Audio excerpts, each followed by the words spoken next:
morning to everyone here again. Today we are going to discuss some new things in grammar which would definitely help you while you will be interviewed by someone in the interview room.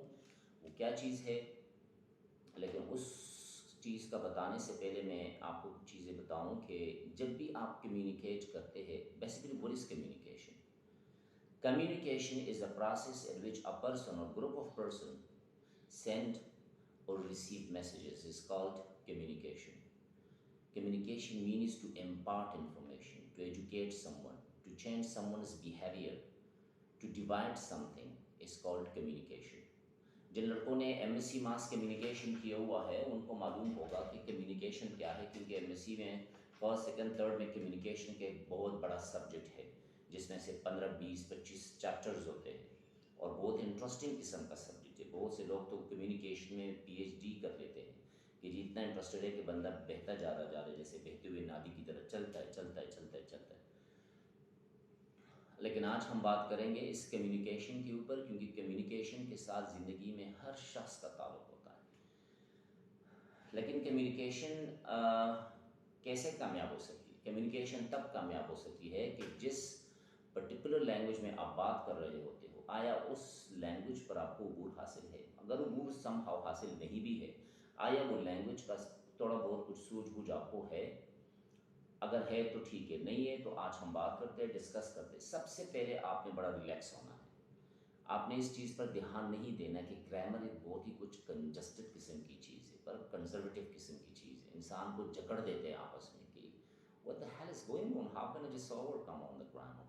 Even our teacher never taught us. Even our friends never spoke with us in that language so that we could just have a kind of good grip on that language. तो आज हम बात करते हैं उस चीज़ पे। एक तो ये है कि इंटरव्यू में कभी भी ओवर एक्साइटेड ना हुआ करें। जब आप ओवर एक्साइटेड हो जाते हैं तो आप कुछ बहुत ही ज़्यादा क्यूरियस हो जाते हो, कंसर्न्ड हो जाते हो, और ये चीज़ जो है वो आपके लिए बेहतर नहीं है। इसीलिए जब भी कभी इंटरव्यू रूम में आते हो तो बड़े रिलैक्स मूड में आओ। ऐसे आओ इंटरव्यू रूम में जैसे कि आप इंटरव्यूअर को जानते हो। स्माइल आपके फेस पे होना चाहिए। अगर वो आपको हाथ आगे करते तो हाथ मिला दो, अदरवाइज आपको हाथ मिलाने की ज़रूरत नहीं है। हो सकते हैं वो ना मिलाना चाहता हो। जब भी कभी इंटरव्यू रूम में आते हो और इंटरव्यूअर के सामने बैठते हो, अगर वो वाकई इंटरव्यूअर है तो वो आपके डॉक्यूमेंट्स एक साइड पे रख देता है और आपसे बात करना शुरू कर देता है। कि आपसे बात इसलिए करते हैं ताकि उसको पता चले कि जिस प्रोसेस से आप गुजरे हो वो उसमें आपको कुछ आता भी है, आपने कुछ सीखा भी है कि नहीं। बट एनी हाउ, बहुत दुख होता है जब बड़े professional engineers, safety officers, security officers, supervisors, managers, associate managers जब ये ड्यूटी के लिए इंटरव्यू के लिए आते हैं और वो इंटरव्यू में ही डेयर हो जाते हैं। और डेयर किस वजह से हो जाती है? मार खा जाता है सिर्फ लैंग्वेज की वजह से। अदरवाइज वो लिखने में बहुत बेहतर होते हैं, समझने की सलाहियत भी उनकी बहुत बेहतर होती है। एक मज़े की बात बताऊं कि पढ़े लिखे की अंग्रेज़ी में और एक अनपढ़ की अंग्रेज़ी में ज़मीन और आसमान का फ़र्क होता है। मैंने ऐसे भी लोग देखे जो बोल तो सकते लेकिन लिख नहीं सकते, because they never gone to school. मैंने बहुत से ऐसे लोग देखे जो बोल भी सकते हैं, समझने की सलाहियत भी बहुत बेहतर होती है, लेकिन किसी को समझा नहीं सकते, because they never been to school. मैंने ऐसे लोग भी देखे हैं जो बोल भी सकते हैं और समझ भी सकते हैं, लेकिन वो लिख भी सकते हैं, because he been through school. वो स्कूल गया है, उसने पढ़ा होता है, वो समझा सकता है। आप किसी भी ऐसे बंदे को बताएं जो यूके में, अमेरिका में या और जैसे जो कंट्री है, I mean countries where English is spoken, आप उनसे पूछें कि किसी ग्रामर के हवाले से एक लाइन में कि इसमें ऐसा क्यों आता है, इसमें ऐसा क्यों नहीं आता, वो आपको कहेगा I don't know really, because I don't know how to sort it out, but I know that this is like this, I can not explain why it is. वो आपको एक्सप्लेन नहीं कर सकता, सिर्फ वो खुद बोल रहा होता है, बस उसने इधर उधर से लोगों को सुना होता है, उसने प्रैक्टिस की होता है, सीखा होता है उस मुल्क में जिस मुल्क में वो रहा होता है, तो उसके अंग्रेज़ी में फ़र्क होता है। वो किसी को समझा नहीं सकता, वो गलत भी बोलता है। और एक पढ़ा लिखा बंदा बेशक के बोल नहीं सकता, लेकिन वो बंदे की गलतियों में गलती निकाल भी लेते कि इधर आपने ठीक नहीं बोला। एनी हाउ, आज हम बात करते हैं have been and has been पे। मैंने हैव बीन और हैज़ बीन से क्यों पहली वीडियो आज की पढ़ाने की शुरू की, इसलिए कि अक्सर इंटरव्यू में इंटरव्यूअर जो है वो कैंडिडेट से पूछता है कि आपने उस पर्टिकुलर या आप कितना अरसे से काम कर रहे हो, क्या आप इतने अरसे से काम कर रहे हो, क्या आप इतने अरसे से काम कर रहे थे उस कंपनी में। ये सारी चीज़ें आपसे इंटरव्यूअर पूछते हैं इंटरव्यू के दौरान, और आगे से शामत आ जाती है इंटरव्यू देने वाले बंदे की।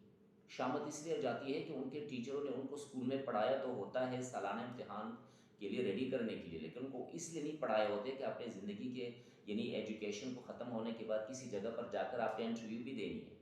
उन्होंने उन असातिज़ा कराम ने उनको इसलिए रेडी नहीं किया होता, जो कि अफसोस के साथ कहना पड़ते हैं। हमें रेडी होना चाहिए था स्कूलिंग के दौरान से कि जी आगे पढ़ने के बाद हमने किसी जगह पे इंटरव्यू भी देनी होती है। हमेशा ऐसे लोगों से दूर रहो जो आपको बताते हैं कि अगर बोल नहीं सकते तो मत बोला करें। ऐसे लोगों से दूर रहो, क्योंकि वो आपके रफ़ीक नहीं है, वो आपके हमदर्द नहीं है, वो दुश्मन है आपके।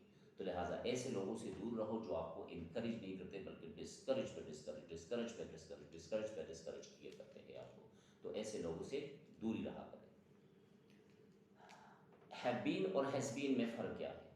फ़र्क सिर्फ ये है कि फर्स्ट पर्सन यानी जो बोलने वाला होता है, वो अगर अपने बारे में बोलता है तो वो हैव बीन इस्तेमाल करता है, लेकिन अगर वो बोलने वाला किसी थर्ड पर्सन, किसी तीसरे बंदे के बारे में बोल रहा होता है तो वो हैज़ बीन इस्तेमाल करता है। यहाँ भी एक फ़र्क है कि जो फर्स्ट पर्सन बोल रहा है, यानी जैसे मैं बोल रहा हूँ कि I have been working in this office for the past many years, लेकिन अगर यही लाइन मैं अपने किसी दोस्त के लिए बोलूँ, मेरा एक दोस्त है उसके लिए मैं बोलूँ जिसका नाम है नुमान, तो मैं कहूँगा he has been working in this company for the past many years.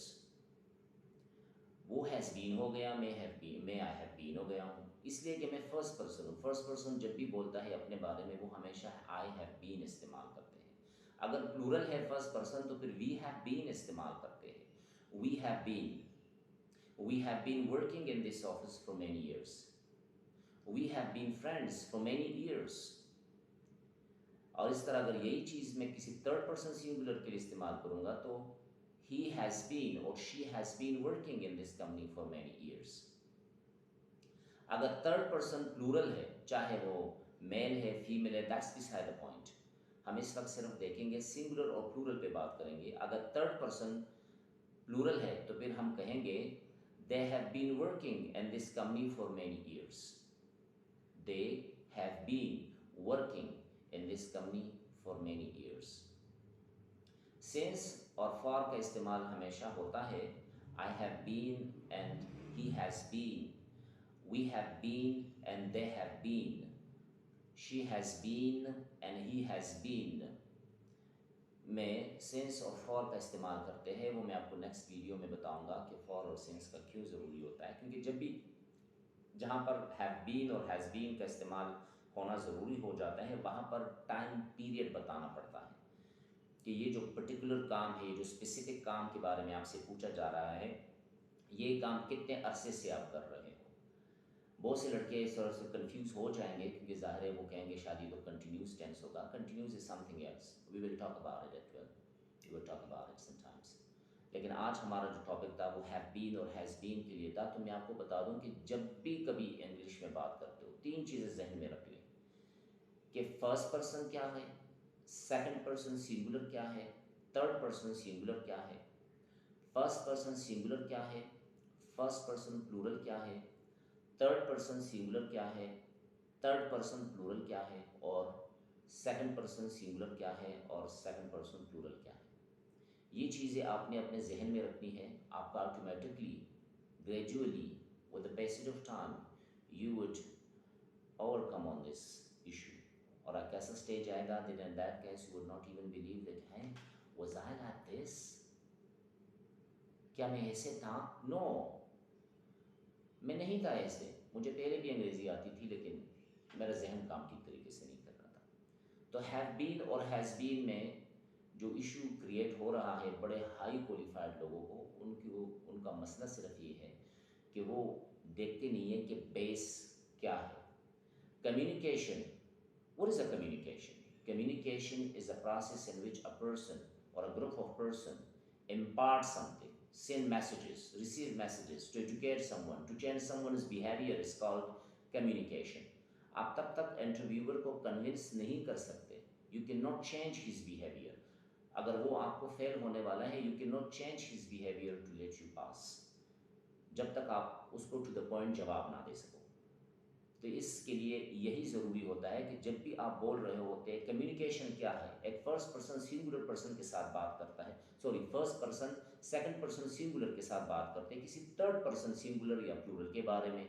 हम बात कर रहे होते हैं किसी के साथ किसी के बारे में, तीन ही लोग इन्वॉल्व है इसमें, वो तीन लोग इन्वॉल्व है। फ़र्क सिर्फ ये है कि जो फर्स्ट पर्सन है, जो मैं बोल रहा हूँ, तो मैं अकेला हूँ या मैं दो हूँ, तीन हूँ, मेरे साथ दो दोस्त दो रफीक और भी है, ये है फर्स्ट पर्सन सिंगुलर और plural. I have been, we have been, इसके साथ चेंज नहीं होता। I and my friend and my colleagues, we all have been working in this company for many years, we all have been working in this company since 1999।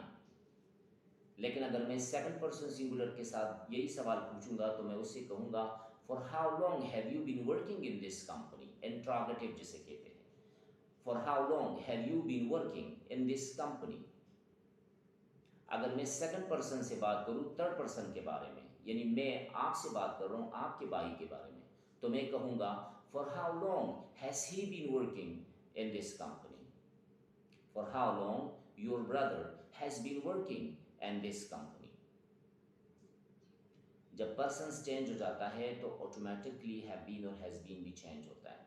Have been सिर्फ और सिर्फ first person singular, first person plural, third person plural के साथ have been, और third person singular के साथ चाहे वो मेल हो फीमेल हो हैज़ बीन लगता है। इसके इंट्रोगेटिव के जो कंस्ट्रक्शन है वो कुछ इस तरह है, have I been working in this company for many years, have I been working in this company for many years।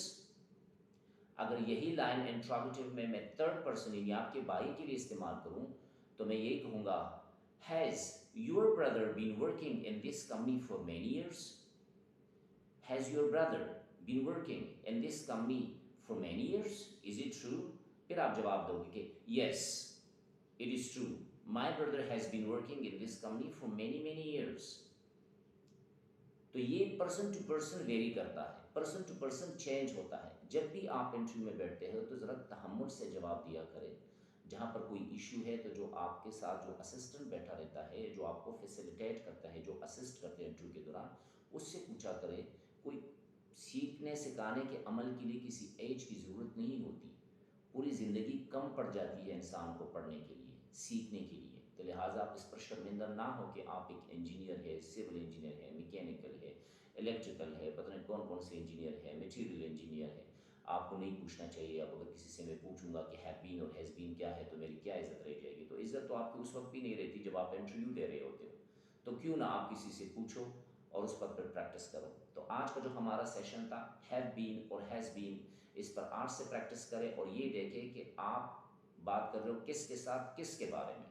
जो आप बात कर रहे हो तो आप बात सेकंड पर्सन के साथ कर रहे हो और आप सेकंड पर्सन के साथ बात कर रहे हो किसी थर्ड पर्सन के बारे में। लेकिन अगर ये वन टू वन इंटरेक्शन है, आपसे इंटरव्यूअर पूछते हैं आपके बारे में, तो वो यही कहेगा for how long have you been working as a security officer, for how long have you been working as a engineer, for how long have you been working as a safety officer. और फिर आपका जवाब यही होगा well I have been working for many years, you know, I have lots and lots of experience in this industry, but today, as you know, the things rise very high in prices, and that's why I came here for the interview, and therefore I'm in front of you. I really love to join your company because I've been through the sites, I just saw each and everything about your company and I really loved it, and that's why I want me to be a part of your company. So I've been trying in many places, I've been trying to get a job, but I didn't get a job. So therefore today I came here, and when I received a call from this company, believe me, I was very happy because at that time I was working in my company, and the company where I was working, I have been working in that company for about a couple of decades, and now this is the time to join another company. So this is something that I came here for the interview, and now it's up to you that whether I'm and a kind of appropriate person for this company, yes or not. If I am, I'll be pretty sure that I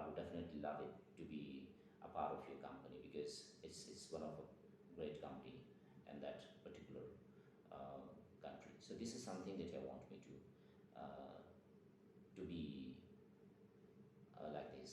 So ये चीज़ें होती है आपको आप में एक किस्म का